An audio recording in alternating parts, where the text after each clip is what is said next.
Welcome to The Explainer. Today, we're diving into the life of one of history's most iconic figures, Cleopatra. When you hear the name Cleopatra, what's the first thing that comes to mind?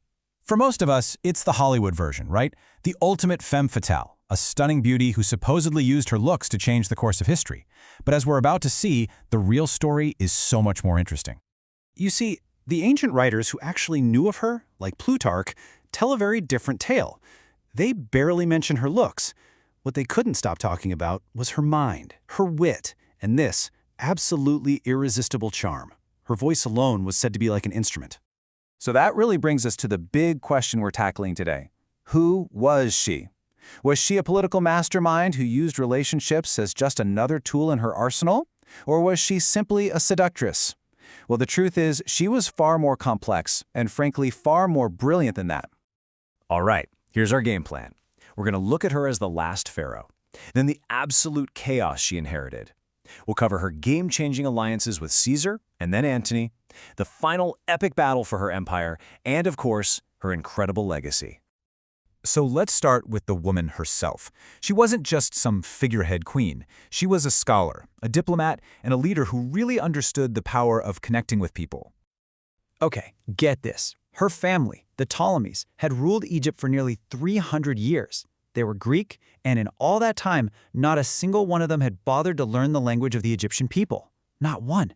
Cleopatra was the first, and that wasn't just a party trick. It was a stroke of political genius. It meant she could bypass translators and speak directly to her own subjects, proving she wasn't just another foreign ruler, but their pharaoh. So she's brilliant, but let's talk about the world she was thrown into. She didn't exactly inherit a peaceful, stable kingdom. No, what she got was a crumbling client state of Rome, teetering on the edge of total collapse. I mean, just look at this timeline. It's pure chaos.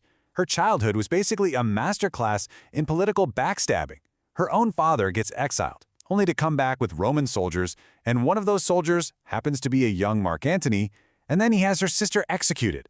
This was her education in power. Brutal, treacherous, and a constant reminder that Rome called all the shots. So when she finally takes the throne at 18, she's supposed to be co-ruling with her little brother, who's only 10.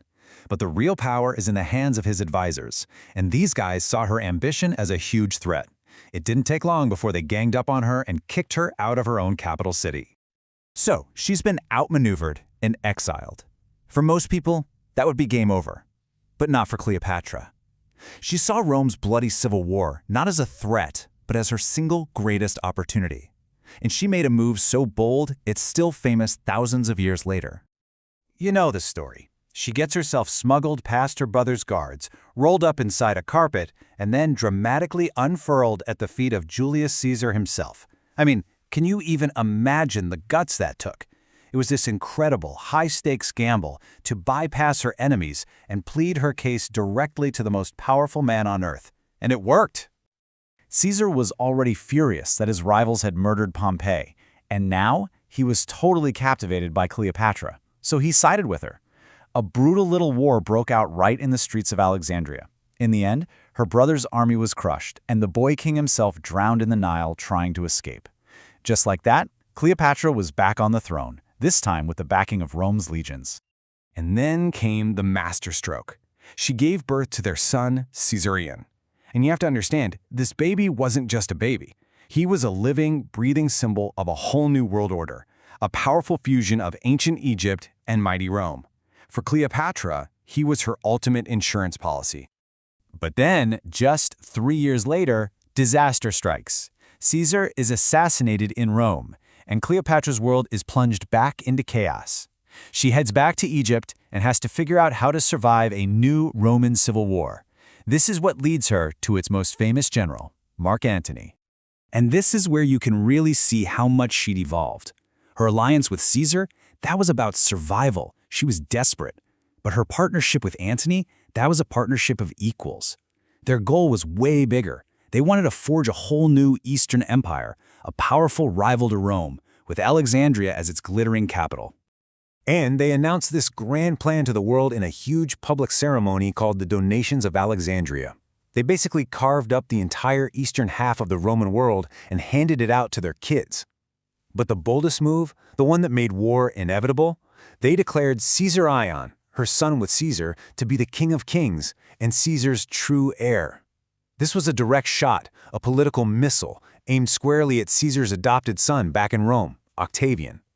And Octavian, who was an absolute master of political spin, used this perfectly. He launched this massive propaganda campaign, painting Antony as this weak Roman general who'd been bewitched by a foreign queen. He very cleverly didn't declare war on Antony, a fellow Roman. No, he declared war on Cleopatra. So it all came down to a massive battle at sea, the Battle of Actium. We are talking about an epic showdown. Antony and Cleopatra's combined fleet had at least 500 warships. This was one of the biggest naval battles of the ancient world, a fight for the future of everything. And this is where the story gets really controversial. In the middle of the fight, Cleopatra's squadron broke through the enemy lines and sailed away, and Antony followed her. Octavian's historian said she panicked, and that Antony, lovesick, abandoned his men. But other sources suggest it might have been a planned strategic retreat, a gamble to save their treasury and fight another day. We'll probably never know for sure. Well, whatever the plan was, it failed spectacularly. The rest of their forces surrendered. Octavian chased them all the way back to Alexandria, and the end came very, very quickly. With Octavian's army at the gates, Antony took his own life. Cleopatra, knowing she'd be captured and paraded through Rome in chains, decided to choose her own end. It was her last act of defiance. Octavian had Caesarion hunted down and killed, but he spared her 3 children with Antony. They were taken to Rome and, in a strange twist of fate, raised by Antony's other wife, Octavia. So you'd think that's the end of the story, right? Her kingdom was gone, her dynasty was over. But it wasn't the end, not even close. For the next 2,000 years, her story has absolutely captivated us. Shakespeare, artists, opera composers, filmmakers, she's become immortal in a way she probably never imagined.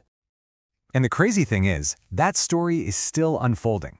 Right now, archaeologists are digging at a place called Taposiras Magna in Egypt because they think they might find her long-lost tomb.